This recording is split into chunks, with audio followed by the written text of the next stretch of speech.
The tablet wasn't supposed to be mine to use. It was hers, though sometimes I borrowed it to read the news or check the weather when my phone was charging. That afternoon, it was on the coffee table, screen dark, nothing unusual about it. I picked it up without thinking. The moment my thumb brushed the home button, a chime sounded and the screen lit up. A small thumbnail appeared in the corner, one of those sync notifications I hadn't seen in years. Her photo. She was sitting at a cafe I didn't recognize, leaning forward over the table. Across from her was a man I'd seen before but never met in the background of an industry conference, shaking hands with people I knew. His posture was casual, hers was not. She was smiling at him in a way I hadn't been on the receiving end of in a long time. The kind of smile that holds a person in place. From the kitchen, her voice came sharp and sudden, as if she'd been waiting for the sound of that chime. "Don't check my phone." There was no warmth in it, no joking lilt. She might as well have been reading from a set of instructions. I didn't answer. I set the tablet face down on the couch and stared at the muted carpet for a moment before walking toward the kitchen. She was at the sink, rinsing a mug, sleeves pushed back. The light above her cast a pale edge on her hair. I reached for a glass in the cupboard. "We should get out this weekend," I said, keeping my tone easy. "Maybe that place by the river we liked." She let out a quick breath, almost a laugh but without the smile. "I don't think you'd enjoy it." The words were gentle on the surface but carried something clipped underneath. She turned away before I could read her face. Later, I stepped outside to trim the hedges before the forecasted rain. Our neighbor Frank leaned over the fence, wiping his hands on a rag. "Heard you two have been busy," he said. He started to grin, but it faltered. His eyes flicked toward our house, then back to me. He changed the subject to his lawnmower. I didn't ask what he meant. Inside, I heard her voice from the living room. Soft, careful. A side of her tone I usually only heard with clients or strangers. As I stepped into the doorway, she shifted in her chair, lowering her voice until I could no longer make out words. I passed through the room and down the hallway. In the mirror at the end, I saw her watching me to confirm I kept going. At dinner, she asked about my day. I started to answer, but halfway through, her phone buzzed on the counter. She didn't reach for it, but her eyes moved to the screen, then back to her plate, then to me. Two more vibrations followed in slow sequence, each one pulling her attention just enough to make me notice. After we ate, she cleared the dishes without a word. I stayed at the table, staring at the wood grain, thinking about the photo on the tablet.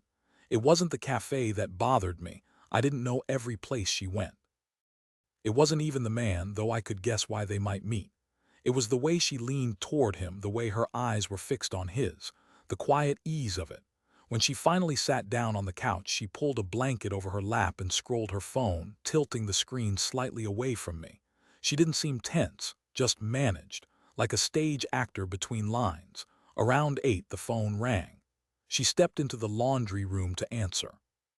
I could hear her voice through the thin wall, lower now, slower, carrying a warmth I hadn't heard directed at me in years. A moment later, laughter. Not loud, but genuine.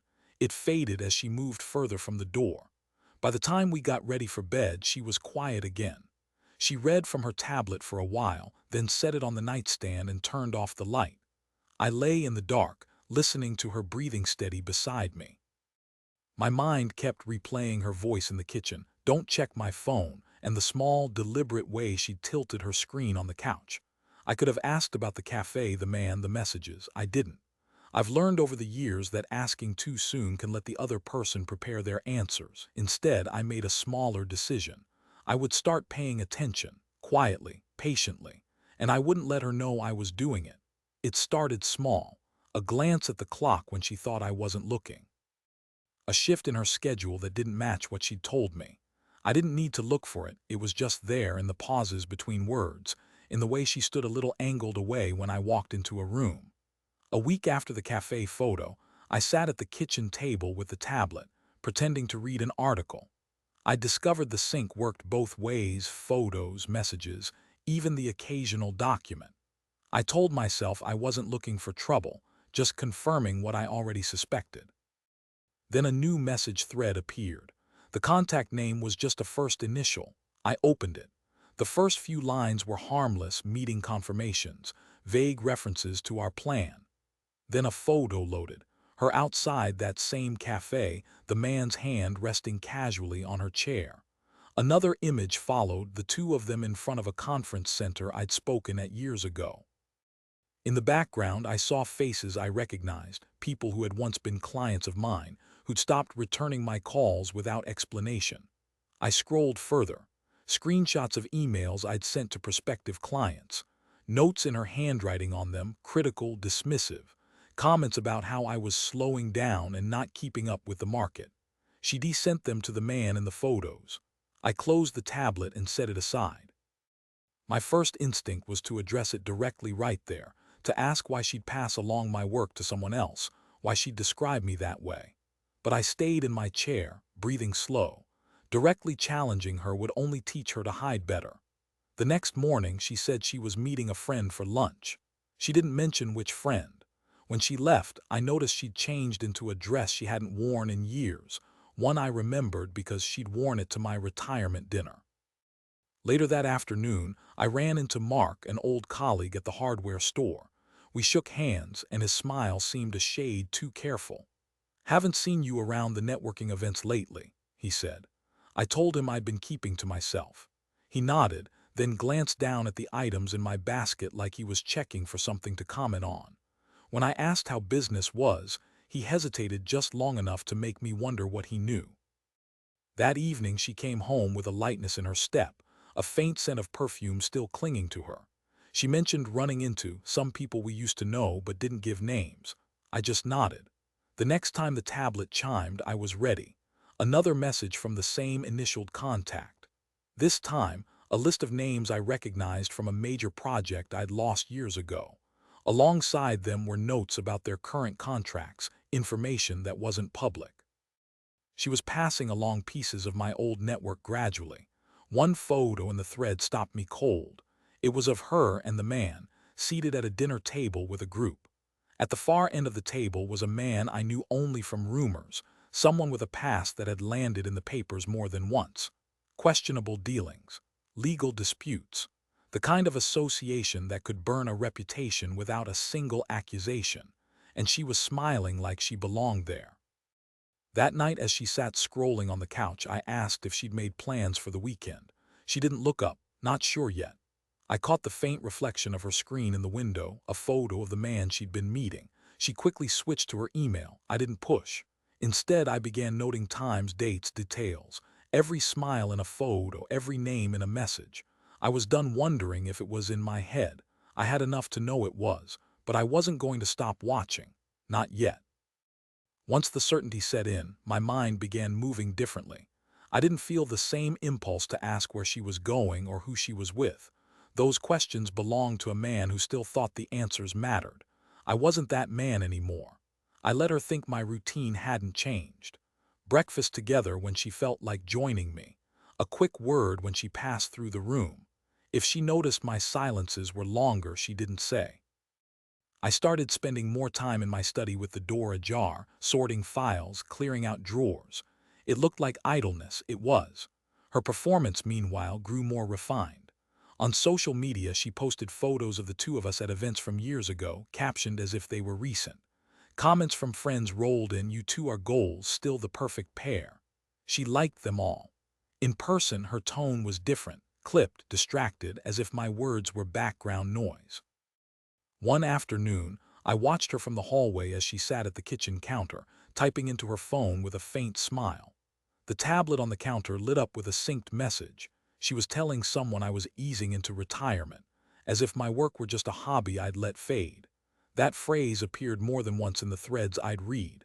I began to make small, invisible moves. Client lists saved to encrypted drives. Access to accounts shifted to new passwords only I knew. A backup phone stored in my desk. None of it loud enough to draw attention, all of it deliberate. There were small social moments too, moments she didn't see but I noticed. At a community fundraiser, a woman I'd known for years avoided my eyes, focusing her greeting on my wife. She asked after her projects but didn't ask me a thing about my work. Later, I overheard the same woman say to another guest, "Well, she's doing what she has to." I didn't ask what that meant. She seemed comfortable, even buoyant in this new arrangement. Some nights she'd linger in the living room, phone in hand, laughing quietly at something unseen. Other nights she'd claim she was too tired to talk and head to bed early, scrolling until she fell asleep. I never reached for her phone. I didn't need to. The man she'd been meeting appeared again in the synced photos, always in public places, always with others present. It was never just them, a careful detail I suspected. Among those others was the man with the checkered past. The more I saw of him, the clearer it became that this wasn't just about personal connection. There were meetings, dinners, introductions, all in circles that had the power to reshape reputations. When we did speak, she seemed to be shaping a version of events about me, dropping lines like, "You've been slowing down a lot lately," or "You don't seem interested in getting out anymore," into casual conversation. As if she were rehearsing for an audience I couldn't see. I didn't correct her. Let her think the narrative was working. Every story needs a listener, and for now I was still playing that part. But in the quiet, I was no longer inside the marriage she thought we had. I was outside it, studying it, learning its seams. She believed she was in control. She believed I was still in the role she'd assigned me. That belief was the only thing keeping her from realizing how far I'd already stepped back. By the time autumn set in, my days had a new rhythm. I was home as often as before, but my hours were my own. While she thought I was reading or tinkering in the garage, I was methodically removing myself from the structure we'd built together. The first step was securing the important things, the ones people forget about until they're gone. Birth certificates, account statements, client contracts I'd kept in paper form. They moved quietly into a locked drawer, then into a flat case I kept under my desk. I arranged meetings with a former colleague under the pretense of catching up. In truth, I was laying the groundwork for a workspace away from home. She didn't notice. If anything, she seemed pleased by the idea that I was keeping myself busy. Her own schedule was increasingly full. Supposed lunches, quick trips across town, evening meetings that might run late. Then, without warning, came the claimed a sudden health concern. She told me over breakfast one Friday that she might be facing something significant and would be seeing a specialist. The words landed carefully, heavy enough to imply she might need my support, vague enough to avoid questions. She mentioned it again that evening on the phone with a friend, loud enough for me to hear, her voice catching in the right places. I didn't argue or comfort her. I asked which specialist, what tests, when the results would be in. She waved a hand, said she didn't want to make a fuss. Within days, I noticed subtle changes in how people spoke to me, warmer, more sympathetic, but with a faint undercurrent, as if they'd been prepped to see me as inattentive. Her story grew legs. Mutual friends began posting encouraging comments on her social media. "Stay strong, we're here for you." She responded with gracious emojis, never clarifying the medical evaluation, never correcting assumptions. In parallel, my preparations intensified. I transferred my personal accounts into a separate bank, arranged mail forwarding to a private box, and quietly rented a furnished apartment under my own name. I began taking a bag of documents and essentials with me each time I left the house, telling her I was going to the library or the post office. One evening I came home to find her in my study. She was standing by the desk, looking at the locked drawer. "You've been organizing," she said, her tone casual but her eyes sharp. "Just clearing space," I replied, stepping past her to open a different drawer. She lingered for a moment before leaving, but I could feel the shift, the first hint that she sensed a gap between us she couldn't quite name. The next day, I watched from the porch as she left for what she called a follow-up appointment. Her car pulled out of the driveway, and a minute later the tablet chimed. A photo appeared, her in the same cafe as before, leaning toward the man with the casual hand on her chair. No medical office in sight. By then, I had already booked the movers for the following week. I didn't tell her I was leaving. I let the movers come while she was at an appointment. And by the time her car returned to the driveway, my things were gone. Not just the obvious clothes, books, but the quieter pieces of my life. Framed photos from my study, the watch my father gave me, every document that mattered. That night she called twice. I didn't answer. The third time she left a message about misunderstandings and how we needed to talk. Her voice carried no panic, only the careful phrasing of someone trying to get ahead of a story. 2 days later, the first ripple hit. I was at the grocery store when a neighbor stopped me near the dairy aisle. "Heard you've been keeping to yourself," she said, her voice low. "We were worried." She didn't mention my wife, but the pause after "we" told me she'd heard more from her than from me. That weekend was the community fundraiser, the one we'd both attended for years. I went alone. When someone asked why my wife wasn't with me, I told them plainly, "She's been meeting with people who have been undermining my work and standing. I thought you should know." I didn't raise my voice. I didn't elaborate. The words were enough. By the end of the night, the tone toward me had shifted. People who had been distant for months came over to shake my hand. Others avoided me entirely, their eyes darting away as if they'd been part of her confidences. I left before the raffle drawing. In the days that followed, her health story began to fray. She posted about waiting for more tests but gave no details. Someone I never learned who shared one of her messages from the tablet with a mutual friend, the one where she described me as slowing down and needing to step aside. From there, it spread. I watched her online presence shrink. Fewer likes, fewer comments. A photo of her at lunch with the man drew only 2 responses, both from people I didn't know. Friends she'd counted on stopped reposting her updates. Family members who once visited regularly skipped a holiday dinner she tried to organize. Through it all, she kept reaching out. Short texts, "We should talk, this isn't what you think." Once, a longer one about people twisting things and how we needed to present a united front. I didn't reply. From my apartment, I could see the outlines of her unraveling, not in dramatic bursts, but in small erasures. Invitations not extended. Conversations ending sooner than they used to. Slow turning away of a circle that no longer saw her as the image she'd been maintaining. I didn't interfere. I didn't correct anyone's version of events, not even the ones that weren't entirely true. The truth had a way of finding its own momentum once it was in the open, and she was learning how little control she had over it now. By winter, her messages had stopped pretending at normalcy. They were shorter, blunter. "We need to meet." "You're not being fair." One, sent late at night, "I'm sorry." I didn't respond to that one either. From a distance, I heard about her losing ground. The man she'd been meeting was no longer appearing in her photos. Someone told me he'd taken on a new partner in his business circle, younger, better connected. Without him, the introductions she'd been chasing dried up. One afternoon, Mark, the colleague I'd run into at the hardware store, called to say a client had reached out, asking if I was available for work. "I thought you'd step back," he said. I told him I was still here, still working. There was a pause before he answered, as if recalculating what he'd been told about me. Meanwhile, the health story vanished without explanation. No updates, no test results, nothing. People noticed. I overheard 2 women in the coffee shop wondering aloud why she'd made such a big deal about it. The sympathy she'd banked on had curdled into quiet suspicion. Then, one evening, she showed up. I'd just gotten home, set my keys on the counter when a shadow crossed the window. Her knock was soft but steady. I didn't move toward the door. Through the glass, I saw her standing with her coat wrapped tight, hair pulled back, eyes scanning the quiet street. She knocked again, longer this time. I sat down in the chair by the window, out of her line of sight. She pulled out her phone, tapped the screen, and a moment later my phone lit up with her name.